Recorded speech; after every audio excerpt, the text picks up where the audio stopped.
Alright, somebody sent me an email asking me some good questions about overspending and buying things that you don't need and my views on it. My views have changed in these past few years about spending and basically managing your money, being frugal and things like that. Basically through life experiences and just understanding the way the system works has really dynamically changed my views. So I'll be answering the questions that he listed and basically sharing my thoughts on it.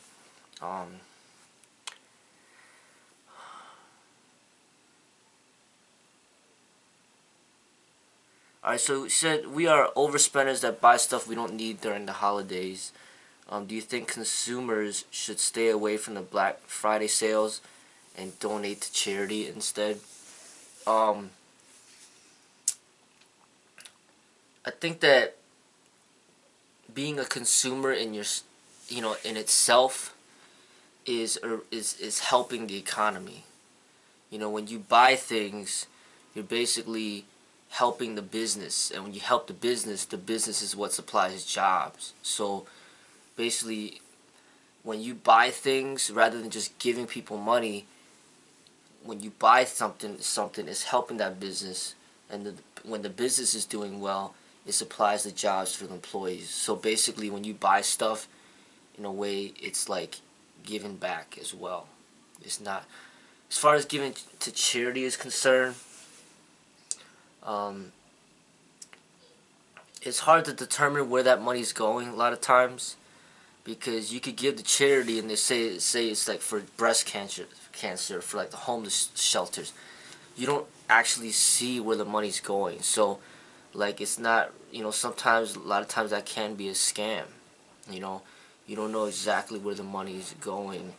Um, Also, as far as charity is concerned, the way that I see it is that people, they're better off getting trained to actually have to do something to get money rather than just getting money just to get money. So I think it's better if you had an option of giving somebody $1,000. I think it's better to have them work for the 1,000 rather than just giving it to them. So it trains for them to be workers rather than people that just take. So basically, when you buy things in a way that's helping the economy in a way. Does it take a big ego to keep up with the Joneses, buying material we don't need? Um, yeah, basically, if you want to keep up with the Joneses, basically, when you compare yourself to other people and you feel like you need to have more than the next person, that is an ego thing, it's a competitive thing, and I don't agree to that. I don't think that people should do that. I think it's unhealthy for your development and your spiritual development. It's not healthy for your way of living. When you compare yourself to others in a financial way, it's just not a good way to live. I don't agree to that. Um, but it doesn't mean that you shouldn't buy things that you want. I just feel that you shouldn't be comparing yourself to other people and then basically trying to beat somebody else in what you buy to make yourself feel like you're in a higher pedestal. I don't think that's a good thing. Alright, now next question. What is your opinion about Black Friday and holiday shopping after Thanksgiving? Um, I don't really have a problem with it. I mean, you notice that like every single month there's holidays, and these are ways of like the businesses trying to promote sales and trying to generate more income, try to get more people to shop. These are times where they try to have big sales. I personally don't take part in it. I think it's a waste of time, and I think it's very stressful when so many people are trying to shop at the same time. But if other people want to do that, that's up to them.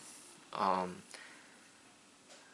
I don't have a problem with it. Like I said, I feel that if people stop buying things, it's really gonna hurt the businesses, and when the businesses are hurting, um, then the economy suffers, and people will have they won't have that many jobs available.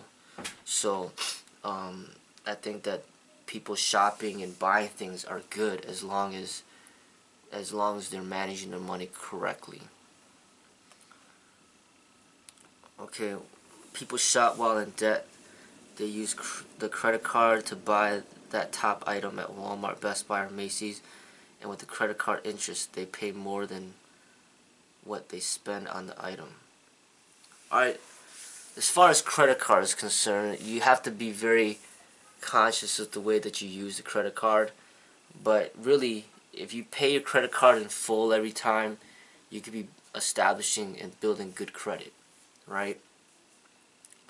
But there's something about the credit card that people may not know, but some people actually use the credit card to their advantage. So they might buy a bunch of things and they pay the minimum monthly payment, and they keep doing that.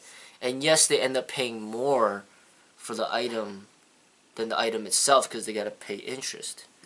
But what ends up happening potentially is what people end up doing a lot of times is they end up running up their credit cards. So they might have, like, say a $20,000 credit card, and say they hypothetically spend the $20,000 in 1 year, and then all of it, and then their monthly payment, say hypothetically, is $500 a month. They pay $500 a month for a whole year. That ends up becoming $6,000 in a year that they pay in interest. But they spent $20,000 and they paid $6,000 in interest. But say they end up losing their job and then they can't pay the minimum balance anymore, and they just don't pay it. They could essentially end up filing for bankruptcy, which can get approved, and then they don't have to pay that debt back. So they don't have to pay the $20,000 back. So then they paid out $6,000. They spent $20,000, so they basically got $14,000 of free money. And a lot of people out there actually do it that way, and it does actually work. So it could be to the advantage of certain people that do that and actually use the credit cards to their advantage. A well-known person that I've heard that does this a lot is Donald Trump. I heard that he just files bankruptcy every 7 years. So he basically just racks up a bunch of credit, spends all the money, and then files bankruptcy. Doesn't have to pay it back, and just does it every 7 years. And basically your credit will be damaged for 7 years once you file bankruptcy, and you got to rebuild it. So that's essentially what a lot of people do, and it can be used to people's advantage. That's what I see. Okay, now the person says, I've seen a family with 6 laptops and 4 big screen 60-inch TVs walking out of Walmart at 7 p.m. Thanksgiving night.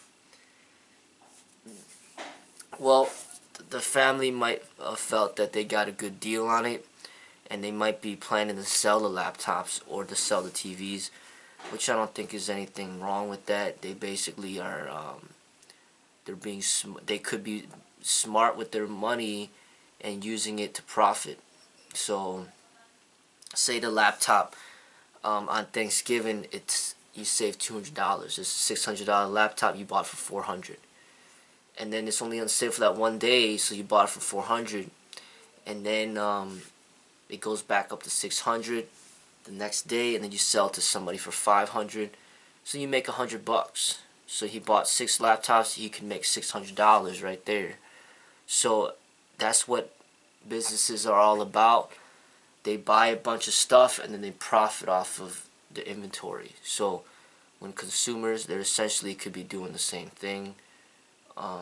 They just basically buy something at very low price, and they sell it at a higher price to profit. So I don't see anything unusual with that. Now he says the person was stabbed to death in Detroit because he bought a pair of limited Air Jordans, and the blood and knife was still in the hands of the perpetrator when the police arrested him. Well, that's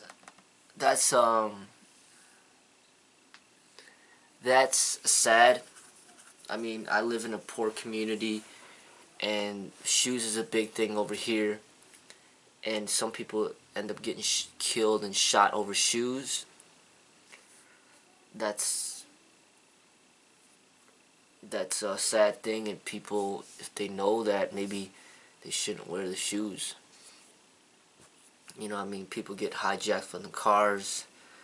I say, you know, if somebody's gonna threaten your life because of your shoes, just give them the shoes. But we do live in poor communities where if they see something they want, they're gonna take it. And you know, women wearing $50,000 wedding rings, I mean, they could very easily get robbed for that. People driving nice cars get hijacked. Just having nice things, wearing jewelry, they'll get snatched. So when you wear those types of shoes, $200, $300 shoes, you might get jacked for it. But because something like this happens, I don't believe that you should have let the criminals control your freedom. Like, just because somebody wants to steal your stuff, and then now you don't buy nice shoes, you don't buy a nice coat, you don't buy a nice car, I think it's bullshit. You know, we shouldn't be like not, you know, expressing ourselves the way that we wish to, just because these criminals basically get jealous and they want to take what you got. So I don't think that we should allow them to control our lives like that. You know, I feel that stuff like this does happen, and people have to be more aware, you know, what neighborhoods you're in. I mean, if everybody's wearing Air Jordans where you're at, you shouldn't have a problem. But you step into a poor neighborhood and they got nothing, and you're flaunting around stuff, then you should probably expect that to happen. So, whatever. There's gonna be jealousy, and jealousy is inevitable. Even if you try to make everybody equal, they're still gonna be jealous. It's hard to stop, but I say that knowing that it does exist and that is a huge problem in the society, you should try to minimize, basically minimizing, you know, like, basically minimizing your expression to encourage this jealousy, basically. Like, don't rub it into people's faces and stuff like that. Try to be more low-key, is what I'm saying.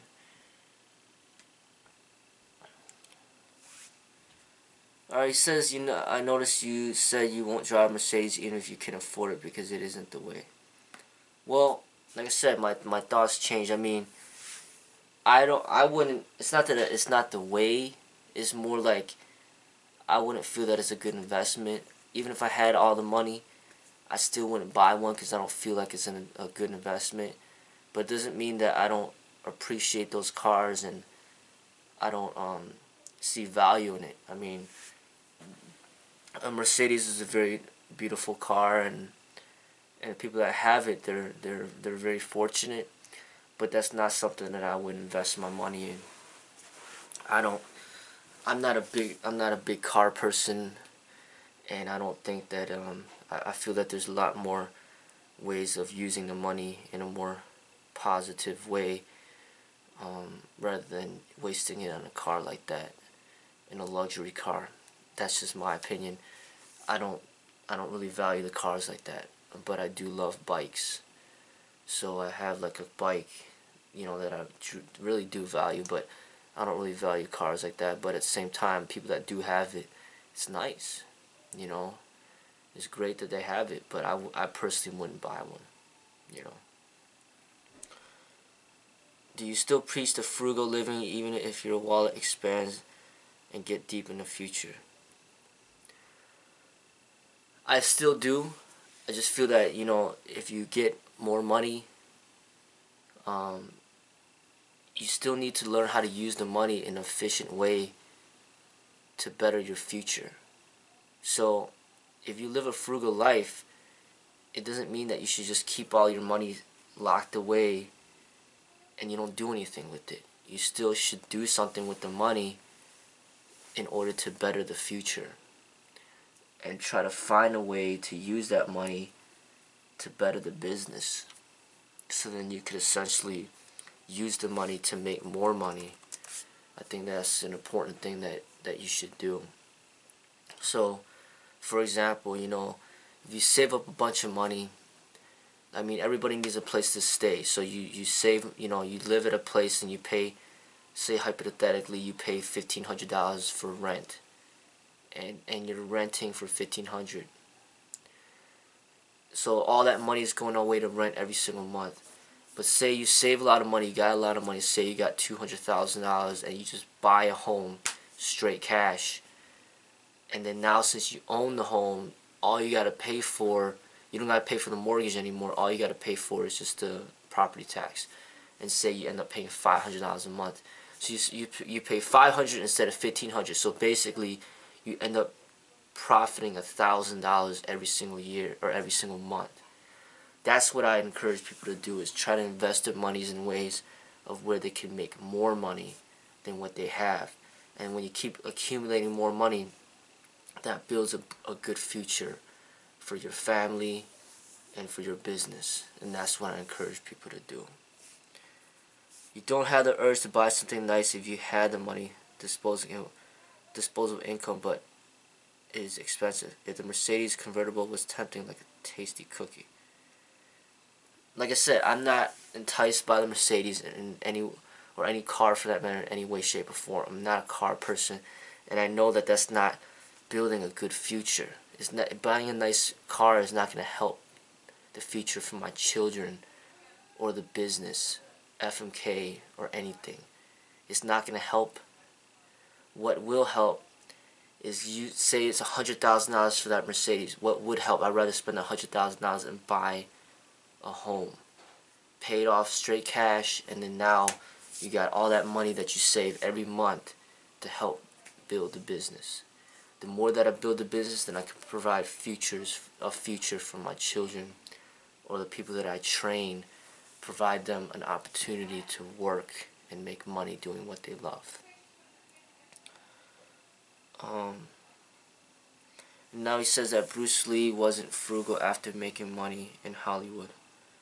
Well, you make money, you want to enjoy the money, and he probably knew that he wasn't gonna live that long, so he might as well drive around in a nice car before he dies, And I feel that people, if you work hard, you make a lot of money. Say you could stay home and you meditate all day under a tree, and you do that for a whole year. You make absolutely nothing. You just stay home, you meditate all day, you make nothing.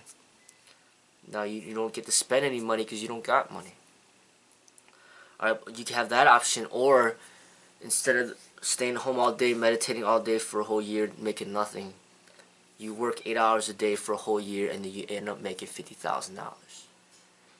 You made $50,000, you save that money, now you can spend it on what you want to spend it on. You worked hard for that 50 grand.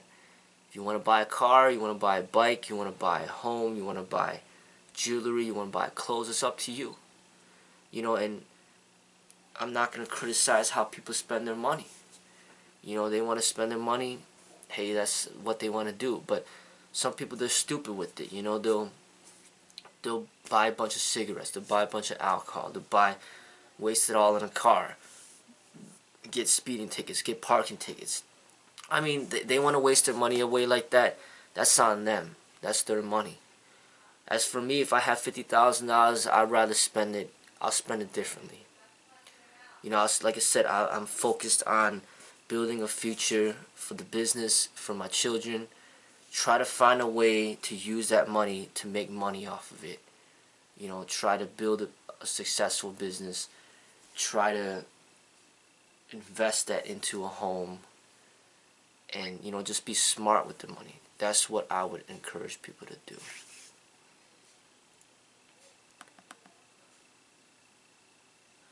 Alright, in Arnold Schwarzenegger movie Jungle All the Way, or maybe he meant Jingle All the Way, will you buy a popular toy and stay in long lines to please your kid?